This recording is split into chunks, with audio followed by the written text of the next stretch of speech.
দিন শিশু নবী হজরত মুহাম্মদ সাল্লাল্লাহু আলাইহি ওয়াসাল্লাম ক্ষুধার্ত অবস্থায় মক্কার ধুলামাখা পথ ধরে হেঁটে চলেছে। কিছুটা দূরে ছিল আবু জাহেলের খেজুর বাগান। আবু জাহেল এক ইহুদি ব্যক্তিকে নিয়ে খেজুরগুলো একটি বস্তায় ভর্তি করছিল। শিশু নবী মুহাম্মদ সাল্লাল্লাহু আলাইহি ওয়াসাল্লাম তখন ক্ষুধার্ত ছিল, তাই ক্ষুধা নিবারণের জন্য দুটি খেজুরের আশায় আবু জাহেলের খেজুর বাগানের দিকে যেতে লাগলো।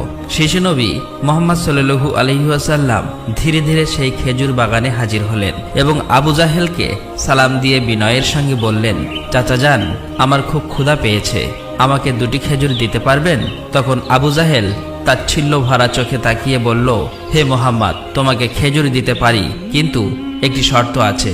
ওই যে ব্যক্তিটি দাঁড়িয়ে আছে তার কাছে বস্তা আছে, ওইগুলো তুমি মাথায় করে নিয়ে আমার বাড়িতে দিয়ে আসো, তাহলে তুমি খেজুর পাবে। তখন শিশু নবী সাথে সাথে ওই ইহুদি ব্যক্তির কাছে চলে গেলেন।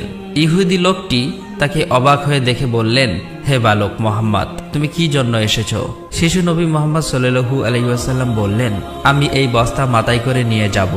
ইহুদি ব্যক্তিটি বললেন, এই ছোট্ট বয়সে তুমি কি এই বস্তায় নিয়ে যেতে পারবে?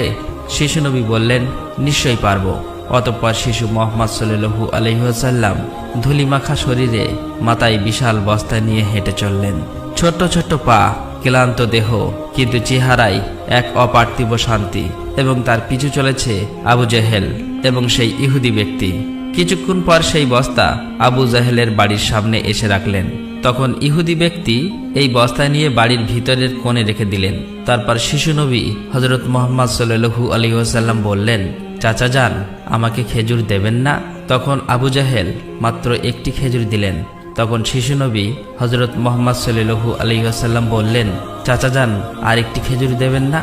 এই নির্দোষ চাওয়াই যেন আবু জাহেলের আগুনে ঘি ঢেলে দিল। সে রেগে গিয়ে হঠাৎ করে একটি প্রচণ্ড থাপ্পড় মারল শিশু মুহাম্মদ সাল্লাল্লাহু আলাইহি ওয়াসাল্লামের গালে। সঙ্গে সঙ্গে সূর্য যেন হঠাৎ ডুবে গেল, আকাশ কেঁদে উঠল, বাতাস স্তব্ধ হয়ে গেল, পাহাড় পর্বত যেন অশ্রু ঝরালো। যে একটি নিষ্পাপ শিশুর উপর এমন অন্যায়!